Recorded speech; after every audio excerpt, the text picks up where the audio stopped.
You are actually being the change that you want to see in this world, okay? And it's so powerful. Let's do that. Let's be the change that we want to see in this world.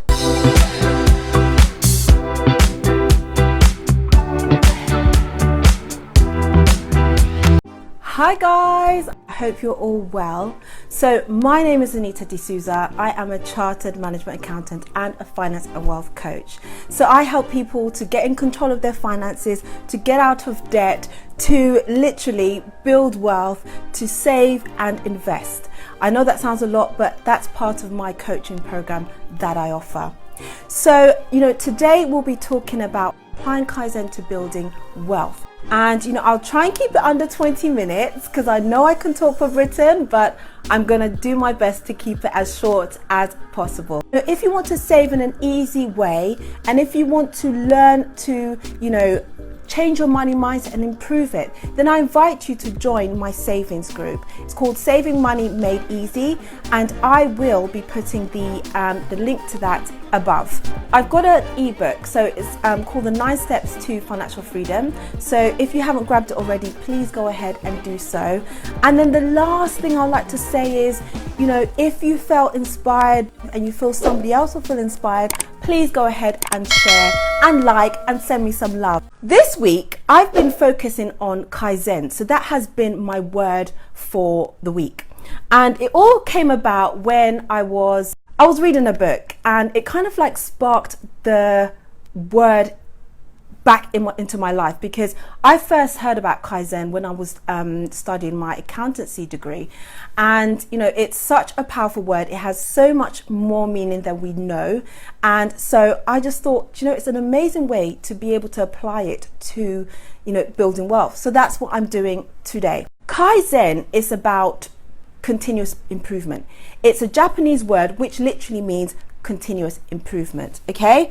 And I feel like this word has so much power in it, because continuous improvement can be applied to so many things, okay? It can be applied to our relationships, it can be applied to our business, it can be applied to our finances, hence why I'm talking about applying Kaizen to building wealth today. So Kaizen is all about moving from good to better to best. Kaizen is all about working towards excellence, okay?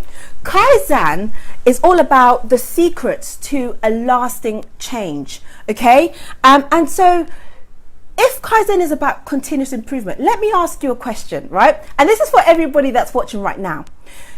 If you were, how can I put it, studying something new, or if you were trying to lose weight, so you're trying to lose a particular amount of weight, or if you're even trying to learn how to play an instrument, what would be the best way to approach it? Would it be by making small chunks and changes on a consistent basis, or would it be about sporadically doing things once in a while? So obviously the best approach would be about making small consistent changes on a regular basis, and that's how you would see change, okay? Ultimately, when it comes to Kaizen, the compound effect of consistency, right, gives a greater impact on anything that you do. So if you're doing something on a consistent basis, on a daily basis, obviously you're going to see a greater reward. But if you are, randomly doing things just for the sake of doing things, you will not have the same impact as if you were doing it on a continuous basis. So, as I said, Kaizen can be applied to so many things, our relationships, and even in relationships, that if you don't nurture it and work on it on a regular basis, what happens? It will go stale. Or if you're in a relationship and it's a one-way thing, and somebody is given and the other person is not, it will go stale. So the point of continuous improvement is that you're continually trying to get better at whatever you do, okay? So there are 5 ways, or in my mind, there are 5 ways that we can apply Kaizen to building wealth. So I'm going to go through them one by one. So the first one is gratitude, okay? So you might think, how can gratitude relate to building wealth? But actually, gratitude, right, is so amazing. Gratitude is basically about seeing your current blessings where you are. Okay, and when you're in gratitude, you have peace of mind. When you're gratitude, if you have peace of mind, then what can you do? You can make better choices and you can see bigger opportunities. But if you're not appreciative of where you are and you're not taking into consideration all the blessings you have currently, then how are you going to move forward, right? So let me just tell you a story. So last week I went with my kids to a fruit and veg farm, and we picked our own strawberries, our own vegetables and everything. And at the end of it, we were standing in a queue, and me being me, I like to talk, and I talk to everyone. So we're standing in this queue, and there was a girl that was handing out face masks, and I said to her, what does it feel like working here? Because it was such a wonderful experience to be able to go and pick our own fruit and vegetables. So I said to her, what does it feel like to work here? And she said, oh, it's really great. Like it's a nice place to work. But she also went and said, but I'm grateful to have this job. And I thought to myself, I was so surprised that firstly, somebody so young could make such a comment, like to say, she's grateful for having a job, because a lot of us forget how blessed we are to have what we have. And so for somebody like her to just say, she's grateful for her job, I thought that was awesome. And what does gratitude do? Gratitude helps you to see, the positives in your life. Gratitude helps you to have more abundance in your life, because what happens when you recognize all the good things you have in your life, then you're opening up yourself to receive more things. Then also, just think of it. If I was to give you something and, you didn't really show that you were happy about it or you wasn't grateful for it, I would not then go or be in a rush to give you more, right? So when you have gratitude, what happens is you attract more into your life. So I definitely say gratitude is number one in building wealth and having continuous improvement in your life. Melody Beattie said, this is her quote, gratitude makes sense of our past, it brings peace to today, and it creates vision for tomorrow. So if you are not practicing gratitude on a daily basis, then I just think that that's something that you need to start doing ASAP. The second point is watch your language. So you can either speak life into your situation or you could speak death into your situation, right? So if you want to improve and apply Kaizen to your life, you have to constantly speak good things into your life, right? If you are acknowledging all the negative and you're experiencing all the negative, what's going to happen is you're going to attract more negative into your life. So you need to be able to use words that are positive, that will bring more positivity into your life. So we should be using words that empower us, right? To be more, rather than words that disempower us. We should be using words that energize us, right? Rather than words that de-energize us, right? We should be using things like, I am incredible, I am unstoppable, I am, I have vitality in my life, I have abundance in my life. We need to be speaking more positivity into our lives. Then the other thing is that, what you can do, how you can actually speak, positivity into your life is by the way you use your words. So for example, instead of saying, I have to go to work today, I have to look after my kids today, I have to cook today, why not replace that with, I get to, right? I get to, cook today. I get to go to work today. I get to exercise, because how many people do not get out of their beds in the morning? How many people do not have the opportunity to go to work, because not everybody has jobs? So the point is, be careful about your words.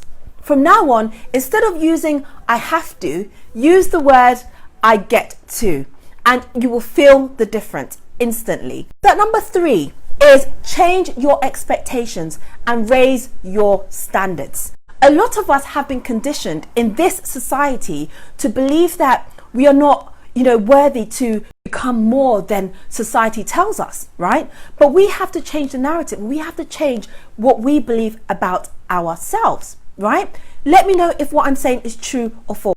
So if you're expecting to stay where you are, right? If you're expecting to be in the same place, that's exactly what's going to happen.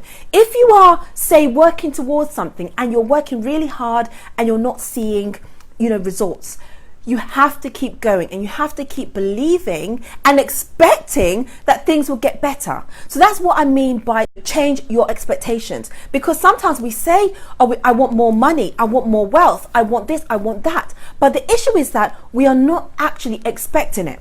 And it's weird, isn't it? You want something, but you are not expecting it. We have to be expecting good things. And we have to raise our standards, right? Raise the kind of environment that you're in. Raise the kind of company that you keep. Raise the kind of things that you watch, you listen, and you read. Raise your standard. And by raising your standard, you will raise your life as well, okay?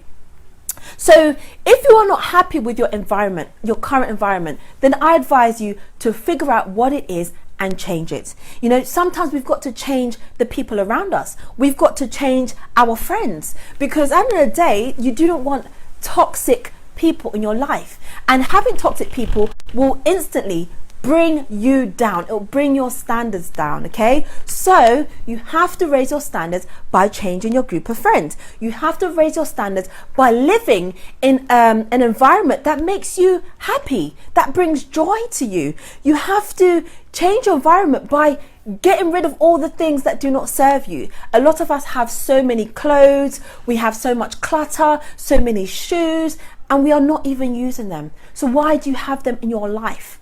You've got to release all the negative, all the things that you don't need, all the masses of things in your life that you don't need, in order to have space for the good things that you need, okay? So another thing is that if you're not excited about the people and the things that are happening around you and in your life, right, then you need a change. You need to actively change your environment and the people that are around you. I'm sure you've heard this saying that if you are the smartest person in your circle, then you need a new circle, because you need people that are going to encourage you, empower you, and help you to move forward. And how does that work? By, allowing you to see more opportunities, by allowing you to expand your horizons and realize that you are actually worth more than, what you initially thought you were. So find new people that will push you out of your comfort zone. And that's how you can build wealth, because with new opportunities comes new financial rewards. Okay. So number 4 is patience. So wealth takes time to build, okay? So becoming better, building wealth is a slow process. So if you think that you are going to do it overnight, or it's going to happen overnight, then you are highly mistaken, okay? It takes time to build wealth, and you have to be patient. For example, if you are, let me just read something to you. So there's a group of guys that I follow. They're called the Minority Mindset. And one of the guys, Jaspreet Singh, he said something here. He said, at 22, I signed up for a $22,000 car loan. It was $395 a month for 60 months. Then someone showed me that $395 a month invested in an index fund, okay, that returns 8% would grow to $72,263 in 10 years. In 20 years, it would grow to $232,662. In 30 years, it would grow to $588,691. So he said that it was never the same for me after that. So the point is that when you're building wealth and you're investing in, say, index funds, ETFs, bonds, it takes time for it to grow. It takes time for the compound interest to work and build. But once you're patient and you see that, you can build this and it's possible for it to happen, you just need to keep going.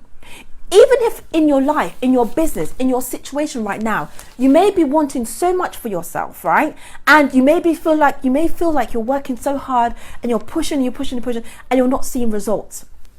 Keep going, okay? Because what happens is you just need one small thing to give you that breakthrough. But if you give up when you're so close to getting what you want, everything that you've worked for, all the effort that you've kind of put towards achieving what you wanted to achieve has been wasted. Okay, so realize that building wealth takes time. Kaizen is all about a continuous improvement, which is a small continuous growth improvement. Okay, so if you need more motivation on building wealth in a slow way, I will put the link above on how to build wealth in a slow way. It's a video that I did and I've posted it on YouTube. Okay, so the last point is, the steps to actually building wealth itself. So these steps are getting out of debt. So if you're in debt, you need to be working as hard as you can to get out of debt. It's not a joke, and it will really, really stop you from building wealth. The next thing is saving. Okay, saving is another major thing that can impact your building wealth. Investing is also very major in building wealth, right? Getting extra income streams is also very major in building wealth. So I'm just going to talk you through each of them. So saving, I invite you to join my savings group. If you want a group where you get daily motivation and we learn to save in the form of a challenge, I invite you to join. Okay, the next thing is, what does saving do for you? It helps you to build an emergency fund. It helps you to get out of debt. It helps you to buy an expensive item rather than using credit. It helps you to work towards special financial goals. Okay, so the next thing is investing. Albert Einstein said compound interest is this sixth wonder of the world. Okay, and that's because it is such an amazing thing. Like, seeing your money grow is so powerful, guys. And so investing is key. So if you haven't learned, or you're not learning how to invest in index funds, ETFs, bonds, then this is what you need to be doing. Okay. And then also building extra income. So having a side hustle. Guys, the average millionaire has 7 streams of income. How many streams of income do you have? Exactly. So basically, you need to be able to start thinking about how to gain more streams of income. And it's pretty simple. You just need to be able to see the opportunities out there. And how do you do that? By the steps I've mentioned before. Last but not least is giving. Do not underestimate the power of giving. Okay. Giving allows you to take your mind from the point of scarcity to abundance, okay? Because when you give, you realize that you still can live, like you still can carry on with life. When you give, no matter what you give, you're still living, you're still able to survive on whatever is left over. Studies have shown, right? Studies have shown that when you give, it helps to reduce your blood pressure, okay? Why? Because you are actually helping others and you're not worrying about whatever issues that you have, okay? The next thing is, when you give, right, whether it is your time or money or you're giving something, clothes, whatever, you are actually being the change that you want to see in this world, okay? And it's so powerful. Let's do that. Let's be the change that we want to see in this world, right? And how do you do that? By giving back to your community, your environment. Just give as much as you can, and you'll realize that whatever you give, you get back. Giving creates happiness. Like, if you give to people, right, it gives you some kind of joy because you know that you're making a change to somebody's life. So, I definitely advise that you give. Giving lowers stress levels. So if you're giving, you're actually lowering your stress levels because, again, you're not worrying about, whatever is concerning your life. So how can you give to your society, your environment? How can you give to your family? How can you give? It's super, super important. Giving is good for business as well. So if you have a business or you're trying to start a business or, you're learning about business, giving is amazing for business because it's almost like a way to promote. Not that you're doing it for promotion, but it's almost making people see that you're not just about making profit, you're about making a change as well in this world. And so basically that's where I'm going to end this live. But, if you are somebody where you have an opportunity to give in a particular situation, I would definitely say go for it. Always give when you have the opportunity. Obviously, it has to be what you can afford. Do not give something that you don't have, and it has to be from the heart. So don't give if you don't want to give. Honestly, don't do it. It's not worth it. But if you do have an opportunity to give, do, because what happens is when you give, it comes back to you. Okay, it always does. And then the last thing I'll say is that if you're somebody who, is not too good with your finances, or you want to learn about investing, you want to learn about ways to optimize your money, and change your money mindset and really have a spark in your life, then I would definitely advise you to DM me, because that's what I do in my coaching business, and I love it, and it just gives me so much joy to be able to do it. So if you do need any help with your financial health, contact me and let's take it from there. So guys, it's been amazing being on here, and I'm so glad I actually kept it within 20 minutes. Yay! Have a lovely weekend. Have an amazing weekend, and sending you all lots of love. Okay? Bye.